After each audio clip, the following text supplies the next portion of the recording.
Friends அனைவருக்கும் வணக்கம். இன்றைக்கி வந்து நம்ம வீட்டில் சண்டே. இன்றைக்கி வந்து நம்ம வீட்டில் சண்டே சமையல் என் கூட சேர்ந்து நீங்களும் வாங்க சமைக்கலாம். நம்ம வீட்டில் வந்து இன்றைக்கி நான்வெஜ் எடுக்கலை, ஏன்னா சஷ்டி விரதம் இருக்கலாம் அப்படின்னு சொல்லிட்டு நான்வெஜ்லாம் எதுவும் வாங்கலை. இதுக்கு இன்றைக்கி சமையலுக்கு தேவையானது எல்லாமே கட் பண்ணி வச்சிட்டேன். எந்த காயெல்லாம் வேணுமோ அது எல்லாமே கட் பண்ணி வச்சுருக்கேன். நம்ம வந்து செய்கிறப்ப என்னென்ன செய்யலாம் அப்படின்னு பார்க்கலாம். சஷ்டி விரதம் வந்து முறையாக இருக்கணும் அப்படின்னு தான் நானும் எனக்கு தெரிஞ்சு நான் உண்மையை சொல்கிறேன். நான் வந்து கல்யாணத்துக்கு முன்னாடிலாம் நம்மளுக்கு இப்படி ஒரு விரதம் இருக்குதுன்றதே தெரியல. நாங்கள் வந்து கிராமன்றதுனால இருந்திருக்கலாம். ஆனால் வந்து அந்த மாதிரிலாம் நம்ம ஊர்லாம் அப்படிலாம் விரதம்லாம் யாரும் கடுமையாலாம் இருந்து நான் கேள்விப்பட்டதில்லை. ஏன்னா அப்போலாம் மீடியாவோட எதுவுமே பெருசாக இல்லை. அதனால் ஆனால் விரதம்லாம் கிருத்திகை விரதம் அதெல்லாம் அப்படியே இருந்துருக்கிறேன் நான். எனக்கு அந்த தீபாவளி நோன்பு விரதம் இதெல்லாம் தெரியும். அந்த 21 நாள் வந்து ஆயுத பூஜையிலேருந்து இருக்கிறது, அந்த விரதம்லாம் எனக்கு தெரியும். இந்த மாதிரி ஒரு சஷ்டி விரதம்ன்றது எனக்கு வந்து ஒரு 10 வருஷம் அப்படி தான் இருக்கும்னு நினைக்கிறேன். 12 வருஷமாக இருக்கும்.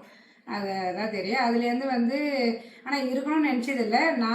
நம்ம வந்து அதை முழுமையாக நல்லா இருக்கணும் அப்படின்னு ஒரு மனசார நினைக்குள்ள எனக்கு கொஞ்சம் ஒரு 2 வருஷமாக கொஞ்சம் தள்ளி தான் போகிற மாதிரி இருக்குது. விரதம் இருக்க முடியாத ஒரு சுச்சுவேஷன் வருது. சரி, முருகன் நம்மளை வந்து இப்போதைக்கு அவர் வந்து விரதம் இருக்க வேணாம் அப்படின்றாரு அப்படின்னு நினச்சிக்கின்னு நான்வெஜ் மட்டும் சாப்பிடாம விரதம் இருக்கு. ஆனால் அப்போல்லாம் ஒரு 10 வருஷம் முன்னாடி தெரிஞ்சுதுன்னு சொன்னேன் இல்லையா, அப்போல்லாம் வந்து நான்வெஜ் சாப்பிடாம இருந்திருக்கிறேன். நான் இந்த ஒரு 6 நாளுமே நான்வெஜ் சாப்பிடாம இருந்திருக்கிறேன். அதனால தான் இன்றைக்கி வந்து நம்ம வீட்டில் நான்வெஜ் எதுவும் இன்றைக்கி எடுக்கல. செய்ய தான் சொன்னாங்க. நான் தான் வந்து அதெல்லாம் முடியாது அப்படின்னு சொல்லிட்டு இந்த வாரம் எதையுமே வாங்கலை. அதனால் நம்ம வீட்டில் இன்றைக்கி சூப்பராக வந்து ஒரு வெஜ்ஜு சமையல் தான். வாங்க என்னெல்லாம் செய்கிறேன் அப்படின்றத என் கூட சேர்ந்து நீங்களும் வந்து சமைக்கலாம். மஷ்ரூம் சூப்பு தான் செஞ்சுருக்கேன். எதுவுமே நல்லா ரெடி ஆகிடுச்சு. அடுத்து வந்து நம்ம பிரியாணி செய்ய ஆரம்பிக்கலாம். பிரியாணி பாட்டு அதே தான், ஆனால் வந்து போட்டுக்கிற சட்டை எண்ணிது மாப்பிள்ளை அவருன்ற மாதிரி பிரியாணி தான் வேறு மாதிரி. வெஜ்ஜு பிரியாணி, மஷ்ரூம் பிரியாணி அந்த மாதிரி. இன்றைக்கி வந்து மஷ்ரூம் பிரியாணி தான் நம்ம வீட்டில். சின்னதாக ஒரு பிரியாணி செய்கிற பாட்டு தான் ஒன்று வாங்கணும். ஒரு 1/2 கிலோ செய்கிற மாதிரி சின்னதாக ஒன்று வாங்கினா தான் வந்து சரி வரும். ஏன்னா நம்ம கொஞ்சமாக தான் செய்கிறோம். அதில் வந்து எல்லாத்துக்குமே அந்த பெரிய பாத்திரம் தான் எடுத்துக்கிறதா இருக்குது. அதனால் சின்னதாக ஒன்று வாங்கணும். இப்போ பிரியாணி எண்ணெய் ஊற்றி நல்லா காஞ்சதும் ஸ்பைசஸ்லாம் எடுத்து வச்சுருந்தேன், அதை சேர்த்துக்கலாம். கட் பண்ண வெங்காயம் வந்து கொஞ்சம் நிறையா சேர்த்துன்னா அந்த பிரியாணி டேஸ்ட் கொஞ்சம் நல்லாயிருக்கும். அதனால் கொஞ்சம் ஒரு 5 வெங்காயம், மீடியம் சைஸ் வெங்காயம் ஒரு 5 இருக்கும். அந்த அளவு நல்லா நீல வாக்கில் கட் பண்ணி வச்சுருந்தேன், அதே சேர்த்துக்கலாம். ஒரு 2 பச்சை மிளகா. இந்த மிளகா அவ்வளோவா காரலை, அதனால் 2 மிளகா எடுத்துருக்கேன். அது வந்து பிரியாணிக்கு வந்து வெங்காயம் அப்படியே வதங்கினே இருக்கட்டும். அதுக்குள்ளே நம்ம வந்து பன்னீர் டிக்காவுக்கு மசாலாலாம் கொஞ்சம் மிக்ஸ் பண்ணிக்கலாம். ஒரு 3 ஸ்பூன், இது வந்து குழிக்கரண்டி மாரி தான் இருக்குது. பெரிய ஸ்பூன் பார்த்தா ஒரு 3 ஸ்பூன் வரும். அதில் வந்து தயிர் சேர்த்துக்கிறேன். ஒரு 1/2 ஸ்பூன் காஷ்மீரி தூள், கொஞ்சமாக உப்பு, கரம் மசாலா தூள் ஒரு சின்ன ஸ்பூனில் 1 ஸ்பூன் அளவு போட்டிருக்கேன். அதுக்கப்புறம் கஸ்தூரி மேத்தி ஒரு 1/2 ஸ்பூன் அளவு சேர்த்துருக்கேன். இப்போ இந்த பிரியாணி வந்து வெங்காயம் நல்லா இந்த அளவு வதங்கிடுது. இஞ்சி பூண்டு பேஸ்ட்டு ஒரு 1 ஸ்பூன் அளவு இஞ்சி பூண்டு பேஸ்ட் சேர்த்துக்கலாம். காஷ்மீரி தூள் ஒரு 1/4 ஸ்பூன் அளவு சேர்த்துருக்கேன். இது எல்லாமே நல்லா சேர்த்து மிக்ஸ் பண்ணிக்கிறேன். இது வந்து கிரில் இருந்தால் நீங்கள் வந்து ஓவன்லேயே வச்சுக்கலாம், இல்லை வந்து அடுப்புலேயே கூட வைக்கிற மாதிரி அந்த கிரில் இருக்கும் இல்லையா, அது இருந்தாலும் வச்சுக்கலாம்.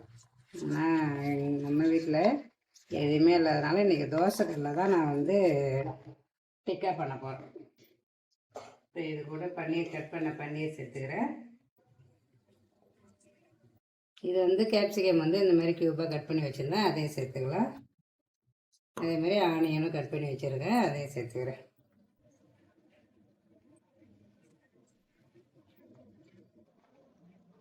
வந்து தக்காளி போட்டு நல்லா வதங்கிடுது. இது வந்து ஒயிட் ரைஸ் வந்து ஒரு பக்கம் வேகுது. ரசம் வைக்கல, ஆனால் வந்து தயிரே ஊற்றி சாப்பிட்டுக்கிறேன். கொஞ்சமாக ஒயிட் ரைஸ் வேணும் அப்படின்னு வேணுன்றதுக்காக ஒயிட் ரைஸ் வச்சுருக்கேன். இப்போ கட் பண்ண மஷ்ரூம் சேர்த்துக்கிறேன். வெங்காயம் தக்காளி சேர்த்து எல்லாமே நல்லா வதங்கிடுது. இப்போ வந்து மஷ்ரூம் சேர்த்துக்கலாம். இப்போ வந்து இந்த டிக்கா செய்யுது, இது நல்லாவே வந்து ஊறுனா நல்லாயிருக்கும். ஆனால் டைம் இல்லை, அதனால் நான் இப்போ வந்து உடனே தான் வந்து இதை ஸ்டிக்கில் வந்து போடுறேன். இது வந்து மினி டிக்கா.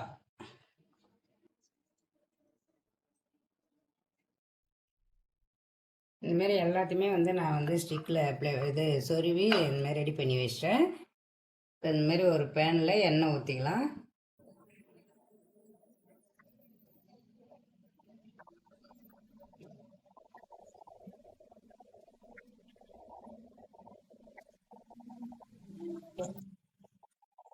மசாலா இப்போ இதில் ஊறுந்தே கொஞ்சம் வந்து இருக்குது, அதை வந்து வேஸ்ட் பண்ணாமல் இது மேலே வந்து அழகாக ஊற்றி விட்டுட்டோம்னா இந்த மசாலாவுமே அதில் இன்னும் நல்லா இறங்கி நல்லாயிருக்கும். இப்போ இது நல்லா பாருங்கள், மஷ்ரூம் வந்து சிம்மில் வச்சு விட்டு ஒரு 5 நிமிஷத்துக்கு மேலே அது நல்லாவே எல்லாம் நல்லா சுருண்டு வதங்கி வந்துடுது. இப்போ நம்ம மசாலாலாம் சேர்த்துக்கலாம். அதே பிரியாணி அதே மசாலான்ற மாதிரி கரம் மசாலா தூள், அதுக்கப்புறம் பிரியாணி மசாலா 1 ஸ்பூன், அதுக்கப்புறம் தயிர் வந்து ஒரு 50 ml. எப்பயுமே வந்து நான் செய்கிற அளவுக்கு 50 ml தயிர் ஊற்றுவேன், சரியாக இருக்கும். இதை நல்லா மிக்ஸ் பண்ணி விட்டு கொஞ்ச நேரம் அப்படியே அந்த தயிர் நல்லா கரைஞ்சி வர வரைக்கும் அப்படியே மிக்ஸ் பண்ணிக்கினே இருக்கலாம்.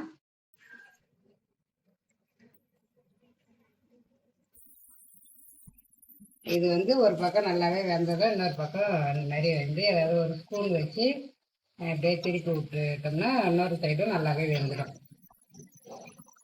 இது வந்து பட்டர் வந்து நல்லா உருக்கி இருந்தால் இது மேலே அழகாக இப்படி அப்ளை பண்ணிக்கோங்க. நான் வந்து எண்ணெயை தான் ஊற்றிட்டேன், அதனால் ஒரு துண்டு அளவுக்கு பட்டர் சேர்த்துருக்கேன். அது அப்படியே கரைஞ்சி அதில் எல்லாத்துலேயும் வந்து நம்ம நல்லா மிக்ஸ் பண்ணி விட்டோம்னா அந்த ஃப்ளேவர் நல்லா இருக்கும். அதனால தான் இப்போ லாஸ்ட்டாக வந்து பட்டர் சேர்த்துருக்கேன் நான். எல்லாமே மசாலாலாம் சேர்த்து நல்லாவே வதங்கிடுது. இப்போ தண்ணி ஊற்றி நல்லா கொதிச்சதுக்கப்புறம் அரிசி சேர்த்துக்கிறேன். சூப்பராக வந்து நம்ம வீட்டில் சண்டே சமையல் எல்லாமே ரெடி ஆகிடுச்சு. நல்லா சுட சுட மஷ்ரூம் பிரியாணி, அதுக்கப்புறம் ஒயிட் ரைஸ். ஒயிட் ரைஸ் வந்து எங்களுக்கு மட்டும்தான் கொஞ்சமாக, அதனால தான் கொஞ்சமாக வச்சுருக்கிறோம். ஒயிட் ரைஸுக்கு தயிர், ரசம் வைக்கல, தயிர் தான் அன்றைக்கி. அதுக்கப்புறம் பிரியாணிக்கு ஆனியன் ரைத்தா, அதுக்கப்புறம் பன்னீர் டிக்கா, அதுக்கப்புறம் மஷ்ரூம் சூப். சூப்பராக இந்த வீடியோ உங்களுக்கு பிடிச்சிருக்குன்னு நினைக்கிறேன். பிடிச்சிருந்தா லைக் பண்ணுங்கள், ஷேர் பண்ணுங்கள், கமெண்ட் பண்ணுங்கள், மறக்காமல் சப்ஸ்கிரைப் பண்ணுங்கள்.